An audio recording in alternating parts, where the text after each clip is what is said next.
Hey everyone, thanks for joining Learn to Play Games. My name is Lance, and in today's video, we'll look at a brand new game coming to Kickstarter called Patriot. This is a new one from Wild Robot Games. It is a 1 to 6 player game. It takes roughly 1 to 2 hours to play, and is a social deduction strategy game. So that means that every player is going to have a hidden role that they're going to keep hidden throughout the game. And there's two different types of roles the players are going to mainly have. You'll have those that are going to try to save the president, so they're going to work throughout the game to make sure that the president doesn't get assassinated, as well as trying to meet the other goals so that the country doesn't completely fall apart.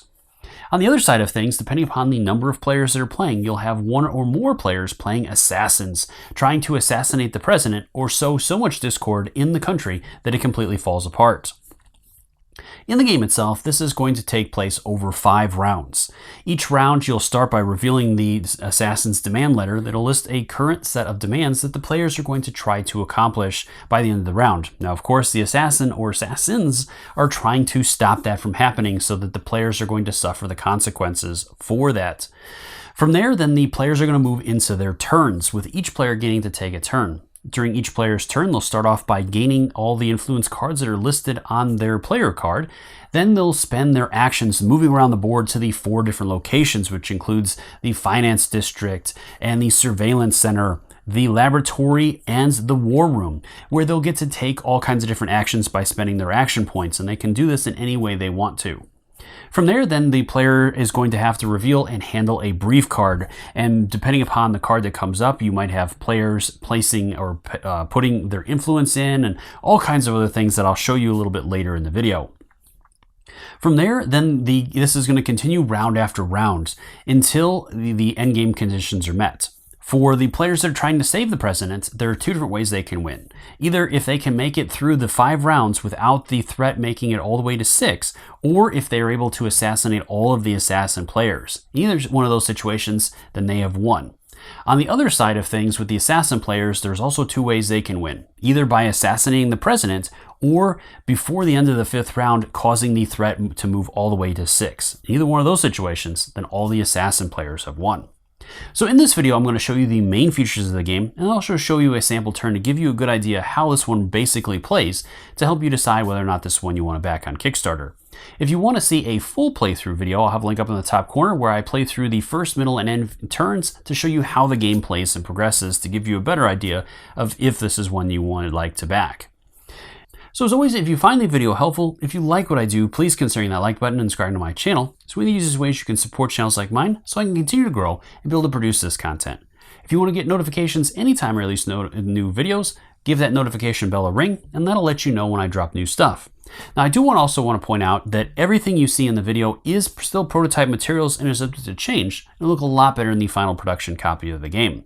So that out of the way, let's go ahead and head to the table, and we'll see what this one's all about. The first thing we'll look at are the different characters that players can play as. At the beginning of the game, you're going to randomly select one player, and that player will be the president. And there'll be a number of different presidents that player can be, and they'll select one of these cards. Each card is going to have a number of action points listed down the side of the card, along with the character's name, their role, their strengths and weaknesses, as well as the number of influence cards and of what type they're going to pull from. And again, you're going to have a large selection of these, including Victor or Donovan or Manan for the presidents. And then for other characters or other players, they can play characters such as Jack, the vice president, or Frank, the media mogul. We have the first lady or the bodyguard, the president's daughter, or even the Chief Justice of the Supreme Court, just to name a few. Once the players have their characters selected, now it is time to deal out the roles. And there are 3 different roles that you're going to have in the game. Some players will have the role to save the president. 1 or more players will have the role to kill the president. And then finally, some of the players will have the save the president role with a secondary mission that they must achieve in order to win the game along with the players if they're able to save the president. Throughout the game, players are going to receive influence cards, and these are going to be broken down into the 4 different categories: finance, spy, science, and war. Each one of these categories is going to be made up of a collection of cards that are going to range anywhere from 5 all the way to 1 influence, and some of them will also have special actions that will be carried out under certain circumstances. and players will be using these to pass some of the different briefs and all kinds of other situations that they're going to have, including voting to assassinate the president, as you're going to see a little bit later in the video. Each day is going to start with you revealing the latest demands from the assassin. These are going to give you a little bit of flavor text along with the demands that you must meet and the fail effects if you don't meet those demands at the end of the day. At the end of each player's turn, that player is going to have to draw and resolve a brief card, and there are going to be three main types of brief cards that players are going to run into. The rolling briefs, where you're going to have to roll a die and resolve the effects based on what you roll. Choice briefs, where the player is going to have to make a choice from the selection of different options and resolve the effects of it. And then finally, the influence briefs, where the players are going to secretly place a number of influence cards into a deck face down. These cards are going to list the required different influences, such as when needing spy and science. So those are going to count in favor of this brief and will be totaled up and resolved against this. Now, if players play the other two types of influence in this one, they're going to count as negative points and be subtracted from the overall total that can help or hinder the players trying to achieve certain things. So the assassin players can really throw a wrench into things as they mix up in throwing different cards in there. Finally, at the bottom of each one of the briefs is going to be a gauge telling you how difficult that brief is. So as you can see, some aren't so bad, where others are going to start building up into really nasty effects. And we'll have all kinds of different circumstances with them. Each one of these cards is also going to have some flavor text to kind of set the mood, so you can choose to read those or not. Finally, there are going to be some very difficult briefs called super briefs, and these are the highest difficulty level. And these work exactly the same way as regular briefs. You'll still be resolving the effects, but there'll be certain conditions in the game that will cause you to mix these in with the regular briefs. The final thing I want to go over before getting into the turn is the board itself.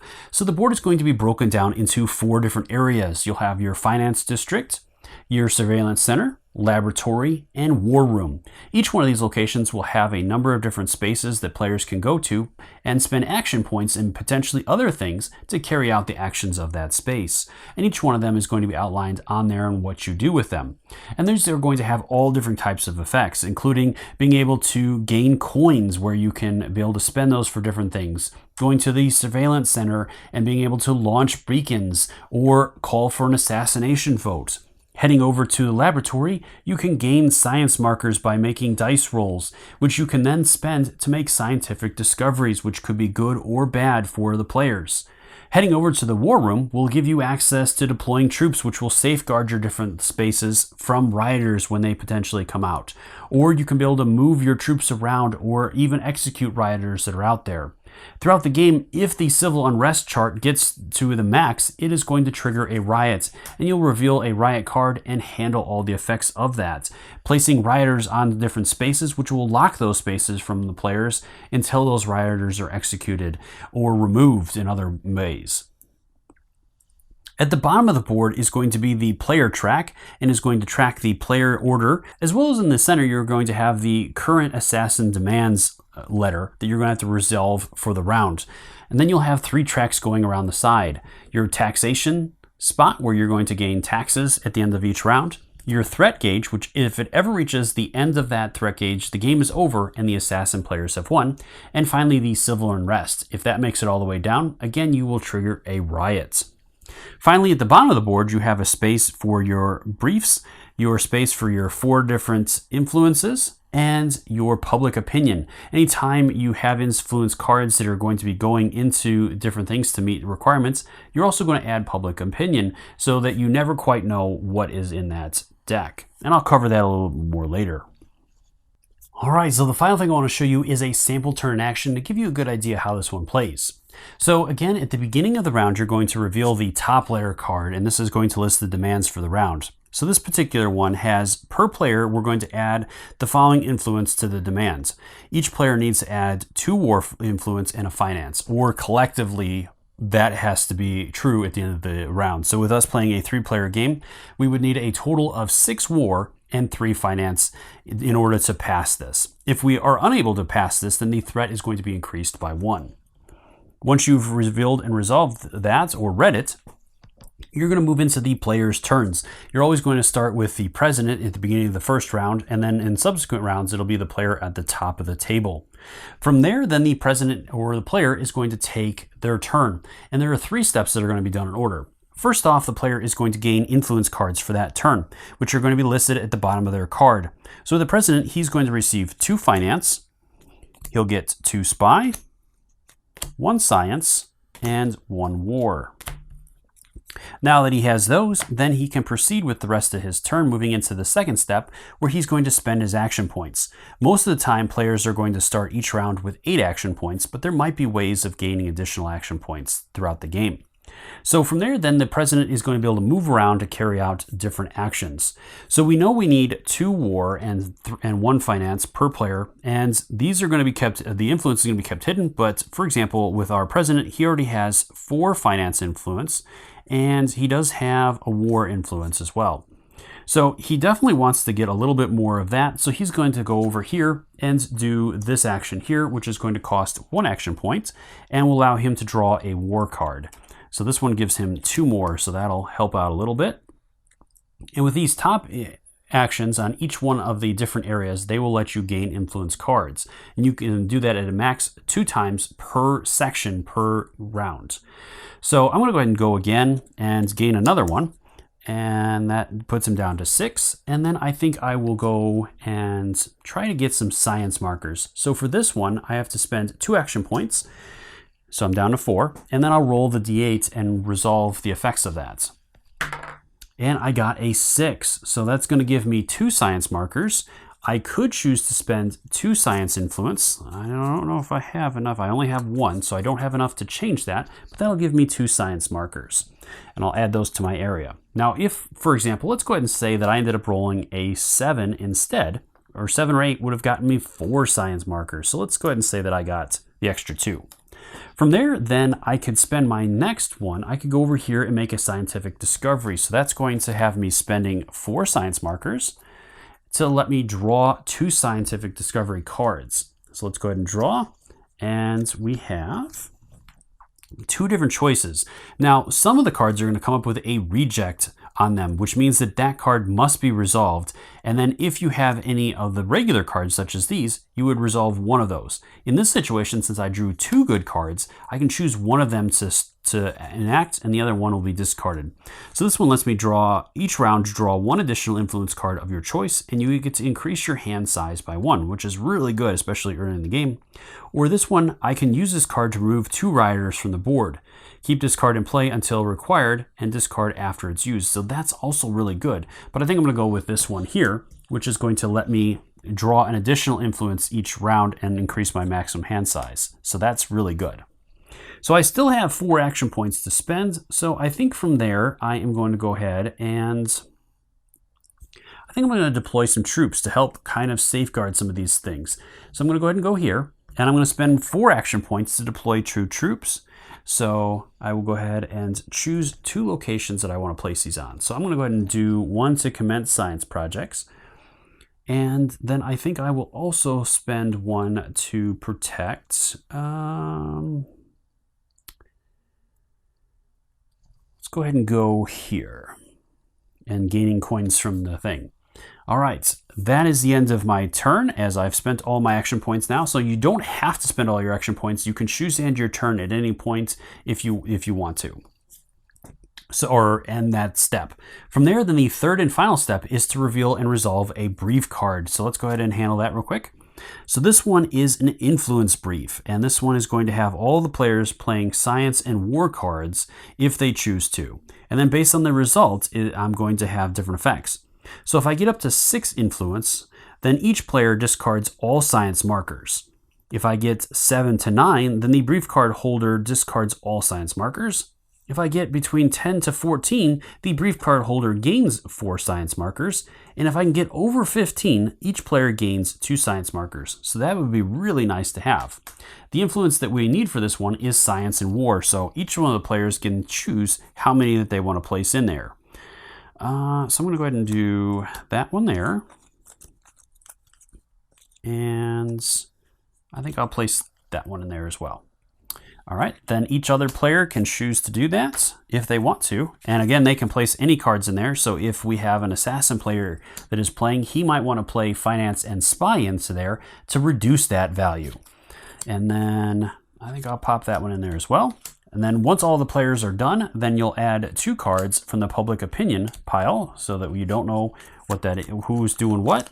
And we'll shuffle these up and resolve the effects and see what we get here. All right. So we have a science and a war with an action. So each player gains 1 influence card of any type. All right, so each one of us will gain 1. So I'm going to go ahead and take a war for him. I will take another war for that one, and he's going to go ahead and take a science. All right, and then we have another war. So that was a big one. All right, and then another one for 3. We have a science and a finance. Uh-oh, not good. And this one has an action. Add 2 to the treasury. Add 2 coins to the treasury. Okay, that's not too bad. All right, but that is going to subtract 1 from the overall, so I'll just go ahead and eliminate that. And then we're going to total it up. So we have 4, 7, 9, and 10. So 10 to 14 result is going to have the brief card holder is going to gain 4 science markers. So that was pretty fortunate. Not the best result, but pretty good. Then this will be discarded to the discard pile. These will be discarded as well into their areas. And then finally, at the end of my player's turn, before I finish my turn, I can also choose to play cards into there. So we are looking for war and finance. So I'm going to go ahead and add these in there.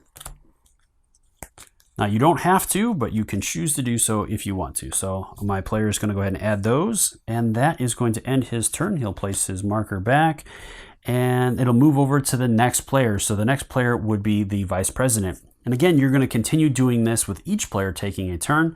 And then once all the players have completed their turns, then you'll resolve the letter for the round, revealing any cards in there. Now you won't be adding the public opinion to these, so that is going to be an excellent way to determine if players are trying to mess with you, because the cards in here, if they don't meet the requirements of them, so this one needs war and finance. So if the spy or the science are in there, they're not going to count against this, but that is going to show that there is an assassin out there potentially trying to just show that, well, they're putting cards in, they're just not the cards you're looking for. And then you would continue on with the next round.